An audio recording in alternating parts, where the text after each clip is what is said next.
शिवाजी जय भवानी जय शिवाजी छत्रपति शिवाजी महाराज की जय। भावनाताई तुम आगे बढ़ो, हम तुम्हारे साथ हैं। भावनाताई तुम आगे बढ़ो, हम तुम्हारे साथ हैं। माननीय बाळासाहेब ठाकरे यांचा बाळासाहेब ठाकरे यांचा। आज या ठिकाणी यवतमाळ वाशिम लोकसभा मतदारसंघामध्ये मीडियाच्या माध्यमातून जयश्री हेमंत पाटील ताई यांना उमेदवारी दिल्याचं समजते, पण आम्ही यवतमाळकर या उमेदवारीला विरोध करतो। या ठिकाणी आमच्या सक्षम उमेदवार माननीय खासदार भावनाताई गवळी या 5 वेळा सातत्याने दिग्गजांना पराभूत करून या ठिकाणी निवडून आलेले आहे आणि त्यांच्याबद्दल सर्वसामान्य जनतेची किंवा कुठल्याही इतर पक्षाच्या लोकांचा कुठलाही विरोध नाही। या मोजक्या काही लोकांनी सर्वेचं कट कारस्थान करून या ठिकाणी त्यांची उमेदवारी नाकारण्याचं हे षडयंत्र आखलेलं आहे। या ठिकाणी यवतमाळ जिल्ह्याचा रेल्वेचा प्रश्न असेल तर हॉस्पिटलचा प्रश्न असेल तर असे अनेक प्रश्न या ठिकाणी खासदार भावनाताई गवळी यांनी सोडवलेले आहे। या ठिकाणी ज्यांना उमेदवारी दिली यांचा एका दिवसात कुठला सर्वे केलेला आहे आणि त्यांचा सर्वे जर आपण पाहिलं तर 2012 नांदेडच्या सर्कलमधून वाडी सर्कलमधून त्या पराभूत झालेल्या आहे।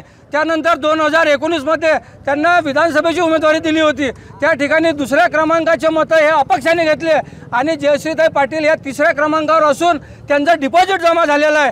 त्याचप्रमाणे हिंगोली मतदारसंघामध्ये हेमंत पाटील साहेबांना सुद्धा या ठिकाणी त्या स्थानिक पदाधिकाऱ्यांचा असो नागरिकांचा असो विरोध झालेला आहे। अशा पद्धतीचं कुठेही वातावरण यवतमाळ शहरामध्ये खासदार भावनाताई गवळी यांच्या संदर्भात लागू होत नाही, पण हे मोजक्या लोकांचं कटकारस्थान आहे की त्यांची मोजक्या लोकांचे आम्ही वेळेवर नाव सांगू।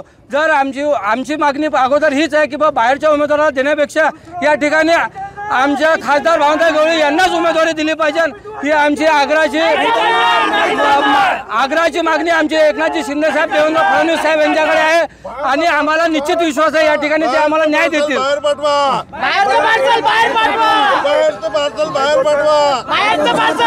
उमाकांत वासुदेव पापीनवार शिवसेना जिल्हा प्रमुख जाहीरपणे सांगू इच्छितो की आज यवतमाळ वाशिम लोकसभा मतदारसंघात राजश्री हेमंत पाटील यांची सीट जाहीर झालेली आहे, घोषित झालेली आहे। सतत ज्या खासदार 5 वेळा निवडून आल्या अपराजित खासदार भावनाताई गवळी दर इलेक्शनला 1 लाख मतानं चढत्या क्रमानं 3री 4थी 5वी वेळ निवडून आल्या, अशा अपराजित खासदार भावनाताई गवळी यांचं तिकीट कापून राजश्री हेमंत पाटील यांना तिकीट देण्यात आलेलं आहे। ही यवतमाळ वाशिम लोकसभा मतदारसंघाची ही सीट आहे, ही बाळासाहेबांच्या आशीर्वादाची सीट आहे आणि बाळासाहेबांचा आशीर्वाद हा भावनाताईंना सतत ठेवत ठेवला आहे, वाढत्या क्रमानं आहे। पण आज रोजी असं दुःख वाटते की ज्या गोष्टीची आम्हाला कल्पना नव्हती, जी गोष्ट आम्हाला पाहिजे होती, आम्ही सतत भावनाताई यांना तिकीट देण्यासाठी नेहमी घोषणा करत होतो, नेहमी आम्ही वरती सूचना करत होतो, पण आज उद्याची जी शेवटची तारीख आहे अशा आदल्या दिवशी राजश्री हेमंत पाटील यांची सीट घोषित करण्यात आली। यवतमाळ वाशिम मतदारसंघात एकही मायकाचा लाल नाही का की जो निवडणूक लढू शकतो, की जेणेकरून बाहेरच्या मतदारसंघातील राजश्री ती उमेदवारी आमच्या यवतमाळ वाशिम लोकसभा मतदारसंघावर लादण्यात आलेली आहे। अतिशय 5 दिग्गजांना भावनाताईंना सतत पराभूत केलं आहे, मोठ्या दिग्गजांना प्रत्येक वेळेस पराभूत केलं आहे। अडचणीच्या वेळेस भावनाताई यांनी पक्षाला सुद्धा साथ दिली आहे। अशा भावनाताईचं तिकीट कापून राजश्री हेमंत पाटील यांना तिकीट दिलं हे अतिशय योग्य आहे। महाआघाडीच्या उमेदवाराला फक्त भावनाताईच पडू शकतात।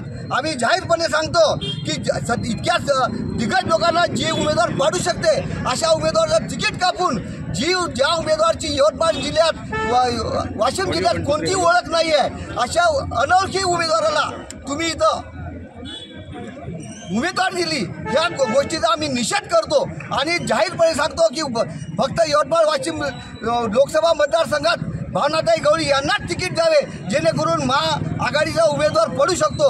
अन्यथा महाविकास आघाडीचा उमेदवार पाडण्यात बाकी कोणी सक्षम नाही आणि ही उमेदवारी जी आहे आपल्याला 45% पार करायचा असेल तर भावनाताई गवळी चर्चा आहे, कोणालाही पर्याय नाही आहे। भावना गवळी यांना तिकीट देण्यात यावं, घोषित करण्यात यावं अशी आम्ही जाहीरपणे सर्व शिवसेना पदाधिकाऱ्यांतर्फे नम्र निवेदन करतो, घोषित करतो आणि ही उमेदवारी जी जाहीर केली आहे त्याचा निषेध करतो। एबीपी माझा, उघडा डोळे बघा नीट।